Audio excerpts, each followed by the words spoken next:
لوگ تھے، ان سے ہمارا رشتہ کیا ہے، ان سے ہمارا تعلق کیا ہے؟ غوث اعظم ہے، غریب نواز ہے، اعلیٰ حضرت ہے، صدر اللہ فاضل، فخر اللہ ماسل، حضرت سید نعیم الدین مراد آبادی رحمت اللہ تعالی علیہ ہے، اور صابر پاک ہے، اور تمام تر بزرگان دین، اولیاء کرام۔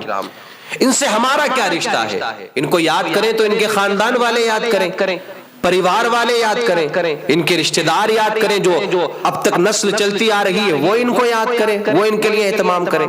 آخر ہم سے کیا تعلق ہے ان کا، یا ان سے کیا تعلق ہے ہمارا؟ یاد رکھنا میرے عزیزو، اصل قدر و قیمت جسم کی نہیں ہے، بلکہ اصل قدر و قیمت روح کی ہے، کیونکہ روح نکلنے کے بعد میں جسم کسی کام کا نہیں رہتا، جسم بیکار ہو جاتا ہے۔ مرنے والا وہ انسان کے جس کے جسم سے روح جدا ہو گئی ہے، روح نکل گئی ہے، چاہے وہ کتنا بھی عزیز ہو، کتنا بھی پیارا ہو، کتنا بھی اچھا ہو، چاہے وہ اکلوتا ہو، کتنا بھی حسن و جمال والا ہو، کتنا بھی خوبصورت ہو، کتنا بھی پیارا ہو، لیکن کوئی بھی انسان دنیا کے اندر ایسا نہیں ہے کہ وہ اپنے مرنے والے کے جسم کو گھر کے اندر زیادہ دن رکھ سکے۔ ادھر جسم سے روح جدا ہوئی اور ادھر اس کو دفنانے کی تیاری شروع ہو جاتی ہے۔ اسلام میں دفنانے کا حکم ہے، اور دیگر جو مذاہب ہے کسی میں جلانے کا معاملہ ہے، کسی میں بس یوں ہی پھینک دیا جاتا ہے۔ یہ اللہ کا شکر ہے کہ اس نے ہمیں مسلمان بنایا۔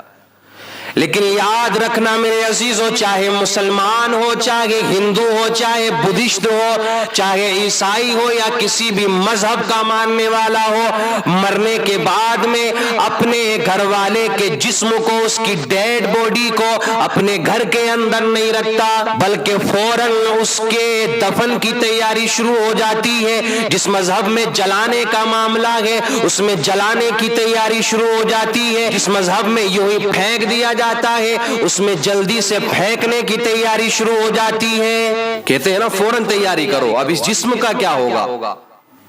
یہی جسم کے جس کے اندر روح موجود تھی تو سب اس سے پیار کرتے تھے، سب اس سے محبت کرتے تھے، سب اس کو گلے لگاتے تھے، اس کے بغیر کوئی کھانا پینا نہیں کرتا تھا، اس کے بغیر مشورے کے کوئی کسی کام کو نہیں کرتا تھا۔ لیکن آج جسم سے روح کیا جدا ہوئی، فوراً اس کو گھر سے نکالنے کی تیاری ہو گئی، گھر سے باہر کرنے کی تیاری ہو گئی۔ تو یاد رکھنا میرے عزیزو، اس بات سے یہ ثابت ہوتا ہے، اس بات سے یہ پتہ چلتا ہے کہ اصل جو اوقات ہے، اصل جو قدر و قیمت ہے وہ جسم کی نہیں ہے بلکہ روح کی ہے۔ لیکن آج معاشرے کا ایک درد یہ بھی ہے کہ ہم روح کی تسکین سے کہیں زیادہ اپنے جسم کو سنوارنے کی، سجانے کی کوشش کرتے ہیں۔ مہنگے سے مہنگا لباس اپنے جسم پر ہم چڑھا لیں گے، مہنگے سے مہنگا عطر لگانے کی کوشش کریں گے، مہنگی سے مہنگی خوشبو لگانے کی ہم کوشش کریں گے اپنے جسم کو خوشبودار کرنے کے لیے، اپنی صحت بنانے کے لیے کیا نہیں کرتا انسان۔ آج آپ دیکھیں جتنے بھی جم کھلے ہوئے ہیں، جم بھرے پڑے ہیں، ہزاروں لاکھوں روپے انسان خرچ کر رہا ہے، کس وجہ سے؟ اپنے جسم کو بنانے کے لیے، اپنی باڈی بنانے کے لیے، اس کی نمائش کرنے کے لیے۔ لیکن ذرا ایک لمحے کے لیے وہ اس بات پر غور کرے کہ جس جسم کو سجانے کے لیے، بنانے کے لیے میں لاکھوں روپے خرچ کر رہا ہوں، یہ جسم ایک سیکنڈ میں بیکار ہو جائے گا، اس کی کوئی قدر نہ رہے گی، اس کی کوئی قیمت نہ رہے گی۔ میرے جسم کو میرے گھر سے باہر نکال دیں گے، جلدی کوشش کریں گے دفنانے کی، کیونکہ اس میں بدبو آنا شروع ہو جاتی ہے، تعفن پیدا ہو جاتا ہے، جلدی نکالو، جلدی یہاں سے دفنانے کی تیاری کرو۔ میرے عزیزو، جب جسم کی کوئی اوقات نہیں، جسم کی کوئی قدر و قیمت نہیں، تو ہمیں جسم کو سجانے اور سنوارنے سے کہیں زیادہ روح کی تسکین کا سامان اکٹھا کرنا چاہیے۔ ہمیں اپنی روح کو تسکین پہنچانا چاہیے، ہمیں اپنی روح کو غذا دینا چاہیے، کیونکہ روح ایسی چیز ہے کہ جو باقی رہنے والی ہے، روح ہی باقی باقی رہے گی۔ روح کی اصل قیمت ہے، روح کی اوقات ہے، روح کی حیثیت ہے، روح کا وقار ہے۔ یاد رکھنا تمہیں عزتیں اس وقت تک مل رہی ہیں جب تک تمہارے جسم کے اندر روح ہے۔ اس لیے اپنے جسم کو سجانے سے زیادہ اپنی روح کی تسکین کا سامان اکٹھا کرو۔ اب آپ کہیں گے کہ روح کی تسکین کا کیا معاملہ ہے؟ روح کو کیسے سجائیں، روح کو کیسے سنواریں؟ تو یاد رکھ میرے عزیز، نمازیں پڑھ پڑھ کے روح کو غذا پہنچا، نیک اعمال کر تو روح کو غذا ملے گی، اچھے اعمال کر تو روح کو سکون پہنچے گا۔ ورنہ انسان کو نہیں دیکھتے حرام و حلال کی تمیز کیے بغیر لگا پڑا ہے اپنے جسم کو سجانے کے لیے، سنوارنے کے لیے، لیکن روح کی طرف کسی کی توجہ نہیں ہے، روح کی طرف کسی کا دھیان نہیں ہے۔ لیکن دنیا کے اندر ایسے کچھ لوگ بھی گزرے ہیں، اللہ کے محبوبین بندے ایسے بھی گزرے ہیں، اللہ کے ولی ایسے بھی ہیں دنیا کے اندر کہ جنہوں نے اپنے جسم کو نہیں سجایا، اپنے جسم پر پھٹا ہوا لباس پہنا، اپنے جسم کو سجانے اور سنوارنے کی زیادہ انہوں نے کوششیں نہیں کی، لیکن اپنی روح کی تسکین کا سامان اکٹھا کیا، اپنی روح کو سجایا، روح کو سنوارا۔ یہی وجہ ہے کہ کسی کو 800 سال، کسی کو 900 سال، کسی کو 1000 سال، کسی کو 100 سال دنیا سے گزرے ہوئے ہو گئے، لیکن آج بھی ان کو ایسے ہی یاد کیا جاتا ہے جیسے ہمارے درمیان میں وہ موجود ہیں۔ جنہوں نے جسم کو نہیں سجایا، اپنے زیادہ توجہ انہوں نے اپنے جسم کے اوپر نہیں دی، اپنی روح کی تسکین کا انہوں نے سامان اکٹھا کیا، آج بھی انہیں یاد کیا جاتا ہے۔ آج یاد کرتے ہیں نا، غوث اعظم کو یاد کرتے ہیں جب بھی 11ویں شریف کا مہینہ آتا ہے، اور ہر مہینے جب بھی 11 تاریخ آتی ہے، چاند کی 11 تاریخ، تو غوث اعظم کے چاہنے والے، غوث اعظم سے پیار کرنے والے، غوث اعظم سے محبت کرنے والے اپنے گھروں میں فاتحہ خوانی کا اہتمام کرتے ہیں۔ غوث اعظم کے نام سے فاتحہ خوانی ہوتی ہے۔ چاند کی 6 تاریخ آتی ہے، چھٹی شریف آتی ہے، تو غریب نواز کے چاہنے والے، غریب نواز سے محبت کرنے والے چھٹی شریف کا اہتمام کرتے ہیں، فاتحہ خوانی، قرآن خوانی کا اہتمام کیا جاتا ہے۔ تو یہ کون لوگ تھے؟ ان سے ہمارا رشتہ کیا ہے؟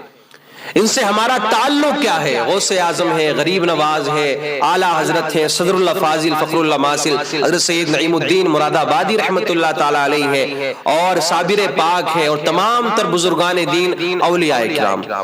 ان سے ہمارا کیا رشتہ ہے؟ ان کو یاد کریں تو ان کے خاندان والے یاد کریں، پریوار والے یاد کریں، ان کے رشتہ دار یاد کریں، جو اب تک نسل چلتی آ رہی ہے وہ ان کو یاد کریں، وہ ان کے لیے اہتمام کریں۔ آخر ہم سے کیا تعلق ہے ان کا، یا ان سے کیا تعلق ہے ہمارا؟ یہ بہت بڑے مالدار تھے تو ان کو یاد کیا جاتا ہے؟ کیا غوث اعظم کو اس لیے یاد کیا جاتا ہے کہ مہنگے مہنگے لباس پہنتے تھے، بہت مالدار گھرانے سے تھے؟ اعلیٰ حضرت کو اس لیے یاد کیا جاتا ہے کہ آپ پٹھان تھے؟ کیا غریب نواز کو اس لیے یاد کیا جاتا ہے کہ آپ کے باغات تھے، آپ بھی بہت بڑے مالدار تھے؟ نانا میرے عزیز، مالدار تو اور بھی ہیں دنیا کے اندر، کے پاس میں بے انتہا دولتیں ہیں، لیکن وہ مر جاتے ہیں، مرنے کے بعد بات ختم، ان کی نسلیں تک یاد نہیں کرتی۔ لیکن انہیں کیوں یاد کیا جاتا ہے؟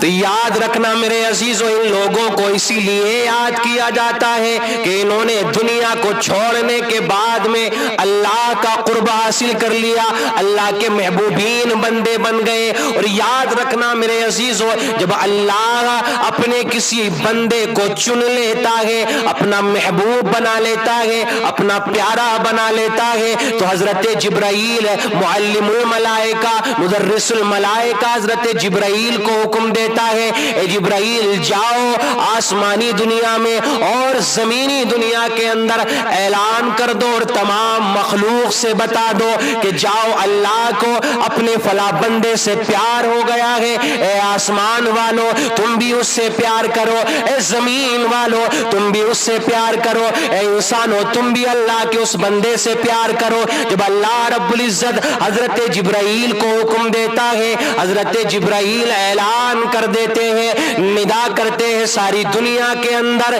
کہ اللہ کو اپنے فلاں بندے سے پیار ہے، اے دنیا والو تم بھی ان سے محبت کرو، تو ساری دنیا کی مخلوق ان سے پیار کرنا شروع کر دیتی ہے۔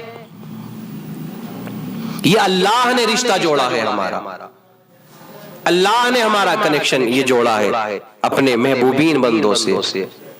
اپنے ولیوں سے. اسی لیے آج بھی 100 سال 800 سال 900 سال 1000 سال 1400 سال گزرے ہوئے ہو گئے ہیں، لیکن ان عظیم ہستیوں کو، بزرگان دین کو، صحابہ کرام کو آج بھی یاد کیا جاتا ہے.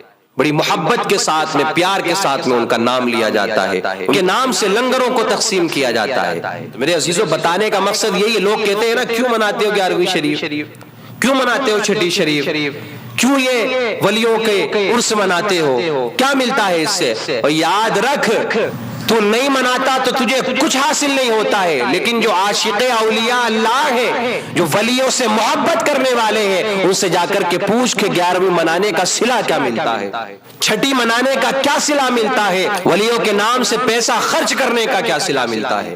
یہ تو جو لوگ کرتے ہیں ان سے جا کر کے پوچھو.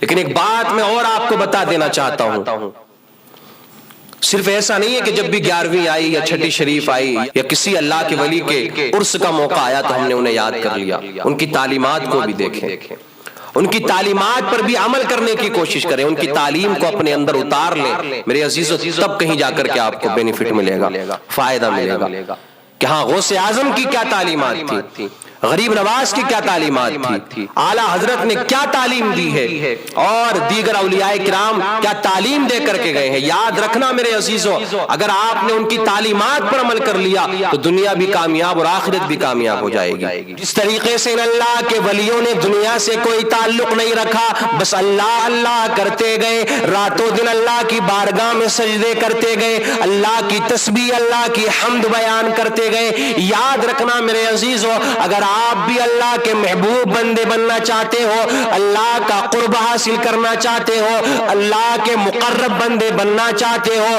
تو انہی بزرگان دین کی تعلیمات پر عمل کرنا شروع کر دو. کوئی یہ نہیں کہتا کہ ننگے رہو یا لباس نہ چڑھاؤ اپنے جسم پر، پہنو.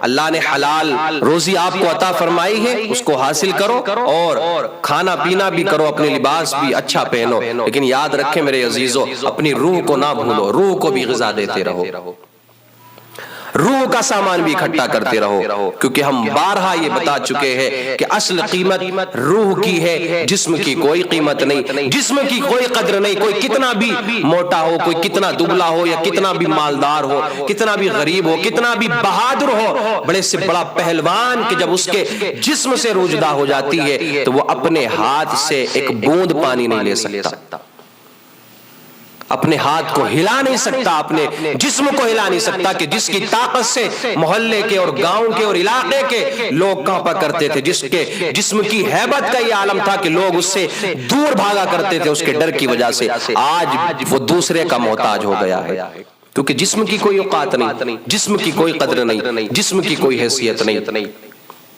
تو جب جسم کی کوئی اوقات نہیں ہے تو جسم کو سجانے سے زیادہ روح کو سجاؤ، روح کی تسکین کا سامان اکٹھا کرو، اسی میں کامیابی ہے.